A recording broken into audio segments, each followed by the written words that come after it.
ISF के एकमात्र MLA Naushad Siddiqui के खिलाफ लीगल एक्शन मूड में है वेस्ट बंगाल स्टेट हज कमेटी। जी हां, आईएसएफ के एकमात्र विधायक नौशाद सिद्दीकी के एक बयान को लेकर राज्य की हज कमेटी अब एक्शन के मूड में नजर आ रही है।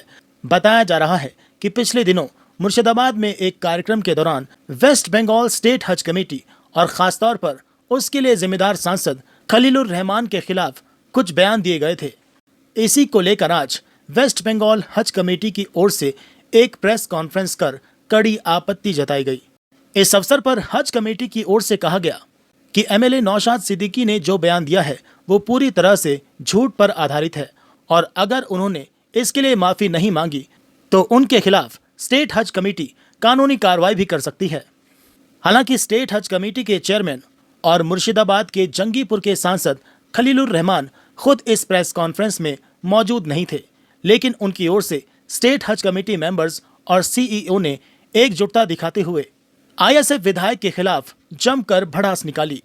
এবং আমাদের চেয়ারম্যান সাহেব, আমাদের যারা উপরে বসে আছেন, আমাদের আইএস অফিসার টিভি সেলিম সাহেব, শাকিল সাহেব, এই সমস্ত আমরা একটা আলোচনা করে যে রাজ্য হজ কমিটিটা 11 থেকে 25টা আমরা কোন জায়গায় নিয়ে এসেছি সেটা একটু রাজ্যবাসীর কাছে তুলে ধরার দরকার আছে আমরা মনে করলাম। ঠিক কি কি কর্মসূচি আপনারা গ্রহণ করেছেন? দেখুন, আমরা যেটা করেছি 2011-তে হজের কি অবস্থায় ছিল আর 2025-এ এসে আমরা কি কি কর্মসূচি করেছি এটাই আপনাদের বক্তব্য। সেটা হলো মেন যে রাজ্য হজ কমিটি যখন 2011-তে পরিবর্তন আসে, পরিবর্তন আসার আগে কোন সরকার কিভাবে ছিল নিশ্চয়ই আপনারা জানেন।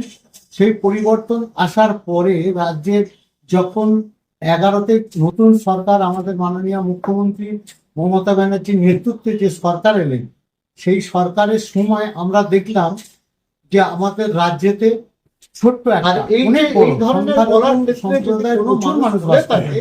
আমার মনে হয় যে বিষয়টা অনেক বড় একটা সমাগমের জায়গা, সেই জায়গাটা থেকে ছোট্ট আইনগত পদ্ধতি হিসেবে এটা ছিল রাজ্য হজ বসার জায়গা। এই ছাত্রতলায় আমাদের অফিসাররা বসে কাজ করতেন এবং আমাদের 10,000, 11,000, 12,000 হিসেবে আল্লাহ নবীর দরবারে পাঠিয়েছেন। আমরা ওইখানে একটা ছোট্ট জায়গা ছিল, আমরা যখন किसी को भी किसी की तकलीफ है, कोई बात है, हमारा दरवाजा खुला है। आप आइए हमसे डिस्कस कीजिए, हमारी अच्छाइयों को भी बोलिए और हमारी अंदर जो खामियां हैं, जो खराबी है उसको बोलिए, हम उसको रेक्टिफाई करेंगे और इस तरह का माइलेज देने की कोशिश कर रहे हैं, मैनेज करने की कोशिश करेंगे। माने हम बर्दाश्त नहीं करेंगे। जो जरूरत पड़ेगी हज कमेटी उसके लिए करेगी। कोई अगर पॉलिटिकल बेनिफिट लेना चाहता है किसी का नाम लेकर हज कमेटी को यूज करके 2026 में झंडा गाड़ देंगे, we can't tolerate। हम लोग बर्दाश्त नहीं करेंगे। हम लोग के अंदर खामी इंसान है, इंसानी इनह्यूमन गलती हो सकती है, हम 100% सही है ये कोई भी नहीं कर सकता। नोबडी, हम सब यहाँ बोल के, आप भी मेरे भाई आप समझते होंगे, लेकिन इसका मतलब यही नहीं है कि हम किसी का इस्तेमाल करके हम अपने आप को टॉप में चढ़ जाएं और हमको 26 में बिल्कुल झंडा गाड़ना है। वो झंडा गाड़ने का आपको नहीं लगता कि इतना बड़ा जो सीरियस मैटर था यहाँ पर रहमान सबको होना चाहिए? हम बिजी हैं, आपको तो मालूम होगा। अब जब इसमें है, सुनिए, कल दिल्ली गए हैं, यहाँ नहीं है, पार्लियामेंट के काम से गए हैं, कल ही बोल गए, कल मीटिंग थे, कल हमसे बात हुई ओवर द फोन।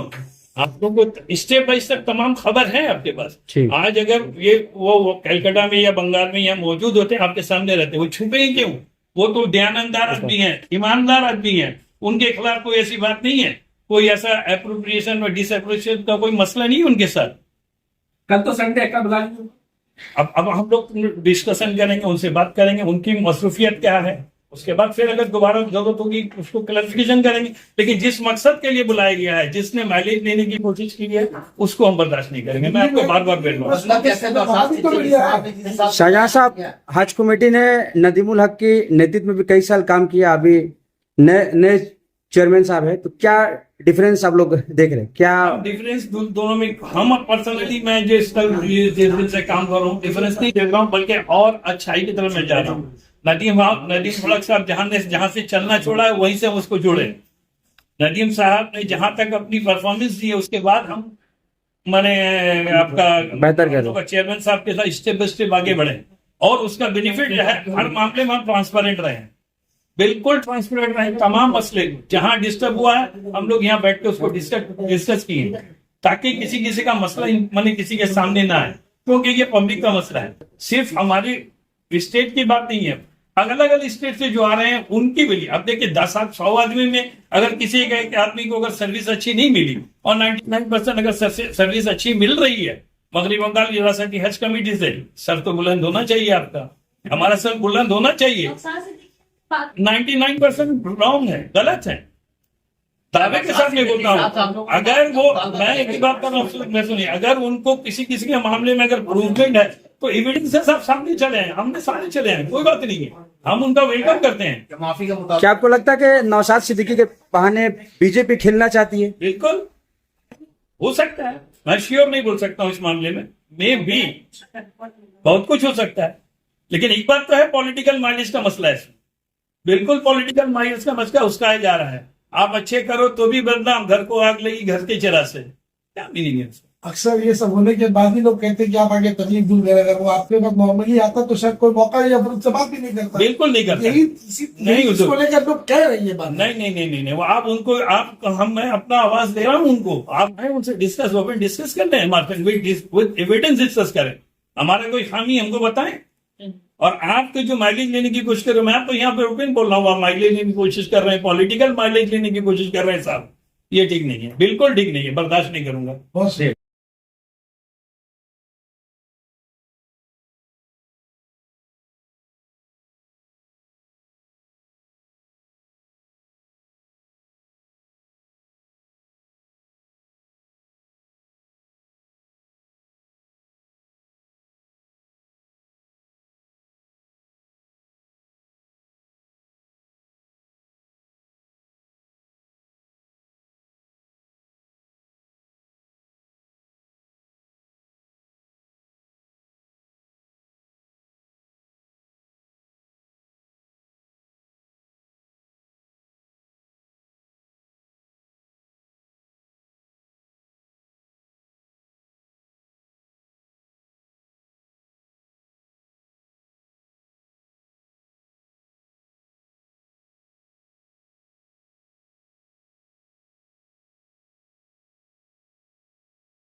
के जो विधायक है नौशाद सिद्दीकी, उन्होंने जिस तरीके से जंगीपुर में बयानबाजी की है मगरबी बंगाल रियासती हज कमेटी को लेकर, वो कहीं ना कहीं मैं उसका खंडन करता हूँ। बहुत खराब बयान दिया उन्होंने, क्योंकि ऐसे बयान रोज़मर्रा की ज़िंदगी में मुसलमानों के कानों में जब जाते हैं तो एक अलग तरीका का जो है समझ लीजिए कि एक पॉलिटिकल एजेंडा वो क्रिएट करने का कोशिश कर रहे हैं। क्योंकि जिस तरीके से उन्होंने कहा कि 50,000 कपे हैं और ये हैं और वो हैं, मैं बहुत बेबाकी से अपनी बातों को कह रहा हूँ कि इस साल मगरबी बंगाल और दूसरे राज्यों को मिलाकर जो यहाँ से एम्बार्केशन पॉइंट बनाया गया था कलकत्ता एयरपोर्ट से, लगभग 10,000 हाजियाँ यहाँ से गए हैं और इस 10,000 हाजियों के खिदमत में लगभग 800 वॉलंटियर एयरपोर्ट और मदीनतुल हिज्जाज में इन लोगों ने तकरीबन कमर बेस इन्होंने अपने खिदमतों को अंजाम दिया।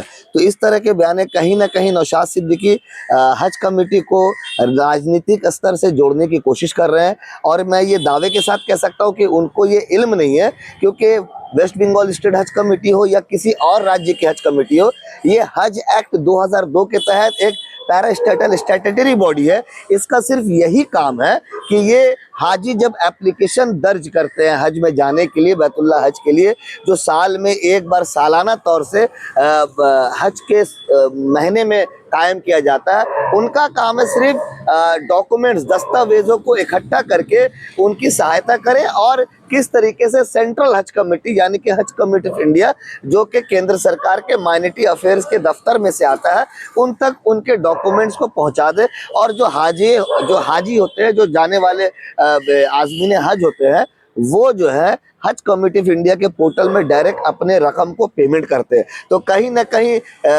मगरबी बंगाल रियासती हज कमेटी का डायरेक्ट हाजियों के साथ कभी कोई ट्रांजैक्शन भी नहीं है। और जिस तरीके से जो ये बातें नौशाद सिद्दीकी साहब कह रहे हैं वो पूरी तरीके से बेबुनियादी है। और जो उन्होंने खास करके जंगीपुर के सांसद जो कि हज कमेटी के चेयरमैन है और काफ़ी पढ़े लिखे लोग हैं, काफ़ी पढ़े लिखे इंसान हैं, उनकी एजुकेशन की शुमारें होती है, वो लोकसभा में बंगाल के हुकूमत को तृणमूल कांग्रेस को रिप्रेजेंट करते हैं, उनके ऊपर कहीं ना कहीं नौशाद सिद्दीकी ने एक लाछन उठाने की कोशिश की है। मैं इसका भी खंडन करता हूं क्योंकि जब से वो चेयरमैन बने हैं तब से लेके अब तक पिछले 2 सालों में हज कमेटी ने कहीं ना कहीं ज़मीनी स्तर से जो ग्रामीण लोग हैं, शहरी लोग हैं, उन्हें हज के फरायज और किन के ऊपर वाजिब है किन के ऊपर वाजिब नहीं, ये समझाने की कोशिश की है। और यही वजह है कि जो राजनीतिक दल है वो दूसरे एंगल को सामने लेकर आ रहे हैं और कहीं ना कहीं जैसे उन्होंने कहा कि कर अपने सोच को, अपने चिंतन को आगे बढ़ाएं और किसी के ऊपर बेबुनियादी इल्जाम ना लगाए। मैं उम्मीद करता हूं कि नौशाद सिद्दीकी जो बातें कह रहे थे कि उनके पास प्रूफ है तो वो प्रूफ लेकर सामने आए। इंशाल्लाह फिर हम भी उनको जवाब देंगे कि क्या प्रूफ सही और क्या गलत है। राजनीतिक दल से बिलोंग करते हैं और ये हो भी सकता है, नहीं भी हो सकता है कि पॉलिटिकल वेंडेटा है, वो उनको नहीं पसंद करते, कुछ पर्सनल थॉट्स इसमें बीच में आ सकते हैं। तो मुझे लगता है कि खलीलुर रहमान को ये टारगेट करने की कोशिश कर रहे हैं कि वो खलीलुर रहमान बहुत पढ़े लिखे अखलाकमंद आदमी, मैं पर्सन अब तक उनके ऊपर किसी तरह का कोई इल्जामात जी इल्जामात लगा नहीं है और वो जमीनी स्तर के आदमी, मैं खुद भी जंगीपुर गया हूँ, मुर्शिदाबाद गया हूँ, रघुनाथगंज गया हूँ, मैंने उमरपुर चौराहे पे उनकी बातें सुनी और वहाँ के लोगों से मैं मिला हूँ। तो अभी तक जो उनके किरदार है वो साफ है और मुझे लगता है कि नौशाद सिद्दीकी एक छोटे मोटे राजनीतिक दल से बिलोंग करते हैं, विधायक है, लेकिन वो कहीं ना कहीं एक नेशनल पार्टी को जो कि हिंदुस्तान में एक बड़ा मुकाम रखती है, अगर आप देखें तो अपोजिशन में